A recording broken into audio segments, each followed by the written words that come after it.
नमस्कार दर्शकों, सादर जय जिनेन्द्र। आप सभी का स्वागत है सुनो अच्छी कहानियाँ यूट्यूब चैनल पर।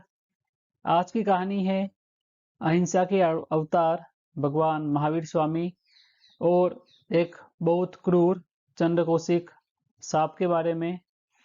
आप इस कहानी में देखेंगे कि किस तरह भगवान के सानिध्य में आकर चंद्रकौशिक सांप का जीवन परिवर्तन हुआ और किस तरह उसने अंत समय में अपने सारे कर्मों का सही करके स्वर्ग को प्राप्त किया।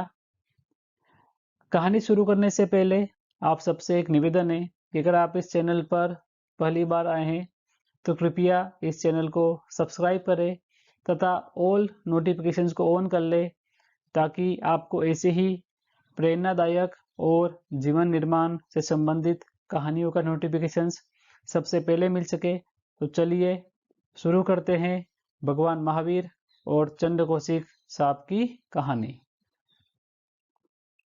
केवल ज्ञान की खोज में भगवान महावीर नंगे पांव एक स्थान से दूसरे स्थान विचरण करते हुए घनघोर तपस्या कर रहे थे। एक बार वह श्वेतांबी नगरी जा रहे थे जिसका रास्ता एक घने जंगल से होकर गुजरता था। उस जंगल में चंद्रकौशिक नाम का एक भयंकर सर्प रहता था। उस सर्प के बारे में प्रसिद्ध था कि वह सदा क्रोध में रहता था और उसके देखने मात्र से ही पक्षी, जानवर या इंसान की मृत्यु हो जाती थी।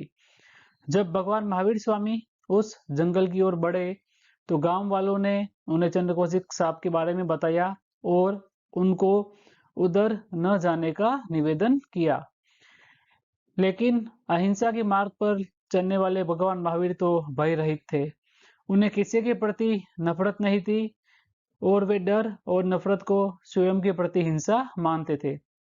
उनके चेहरे पर अद्भुत तेज था और वे साक्षात करुणा की मूर्ति थे। उन्होंने गांव वालों को समझाया कि वे भयभीत न हो और उन्हें अहिंसा का बोध देकर उस जंगल में प्रवेश कर गए। जंगल में कुछ देर चलने के बाद जंगल की हरियाली क्षीण पड़ने लगी और भूमि बंजर नजर आने लगी। वहां के पेड़ पौधे मृत हो चुके थे और जीवन का नामो निशान नहीं था। भगवान महावीर समझ गए कि वह चंद्रकौशिक सर्प के इलाके में आ चुके हैं। वह वहीं रुक गए और ध्यान की मुद्रा में चले गए। उनके हृदय से प्रत्येक जीव के कल्याण के लिए शांति और करुणा बह रही थी। अपने इलाके में किसी इंसान की आड़ सुन चंद्रकौशिक फौरन सतर्क हो गया और अपने बिल से बाहर निकला। वह ध्यान में बैठे भगवान महावीर को देखते ही वह क्रोध से लाल हो गया और मन ही मन सोचा, इस तुच्छ मनुष्य की यहाँ आने की हिम्मत कैसे हुई। वह भगवान महावीर की ओर अपना फन ऊंचा कर उन पर फुफकारने लगा, पर भगवान महावीर तो शांत चित्त हो अपनी ध्यान मुद्रा में बैठे रहे और जरा भी विचलित नहीं हुए। यह देख चंद्रकौशिक और भी क्रोधित हो गया और उनकी ओर बढ़ते हुए अपना फन हिलाने लगा। भगवान महावीर अभी भी शांति से बैठे रहे। उन्होंने न भागने की कोशिश की न ही उस सर्प से भयभीत हुए। यह सब देखकर उस चंद्रकौशिक सर्प का क्रोध बहुत अधिक बढ़ गया और उसने फौरन अपना जहर भगवान महावीर के ऊपर उड़ेल दिया। पर यह क्या, भगवान महावीर तो अभी भी ध्यान भग्न थे। उस घातक विष का उन पर कोई भी असर नहीं हो रहा था।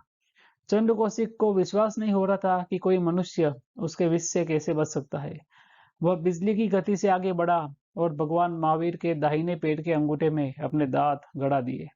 पर यह किया, भगवान महावीर अभी भी ध्यान भग्न थे और उनके अंगूठे से खून की जगह दूध बह रहा था। अब भगवान महावीर ने अपनी आंखें खोली। वह शांत थे।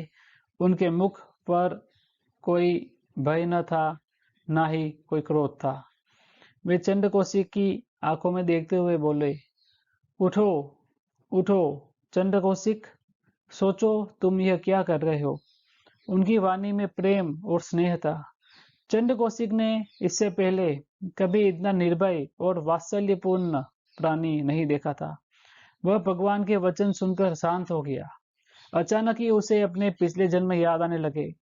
अपने क्रोध और अभिमान के कारण आज वह जिस स्थिति में पहुंच गया था वह उसे ज्ञात हो गया।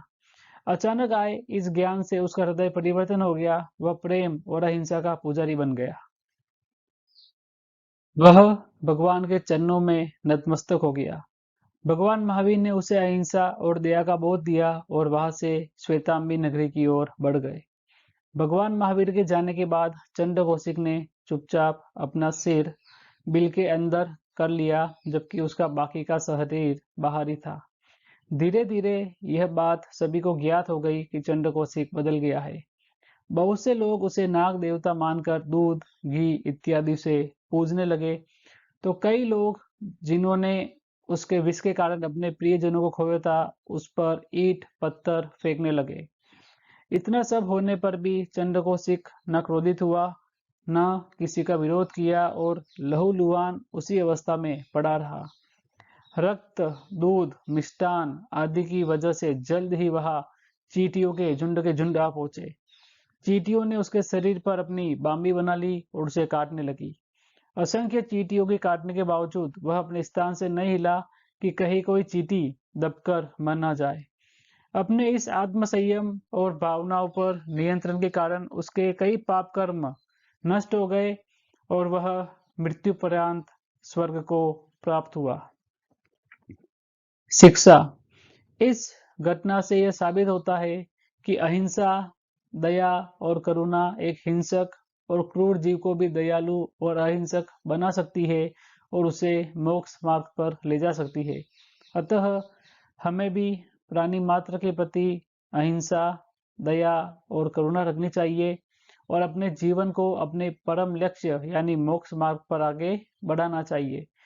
तो सभी बोलिए चरम तीर्थंकर तथा अहिंसा, दया और करुणा की प्रतिमूर्ति भगवान महावीर स्वामी की जय। तो दोस्तों, अगर आपको ये कहानी अच्छी लगी हो तो कृपया इसे लाइक कीजिए और साथ ही हमें कमेंट बॉक्स में ज़रूर बताइए कि आपको यह कहानी कैसी लगी।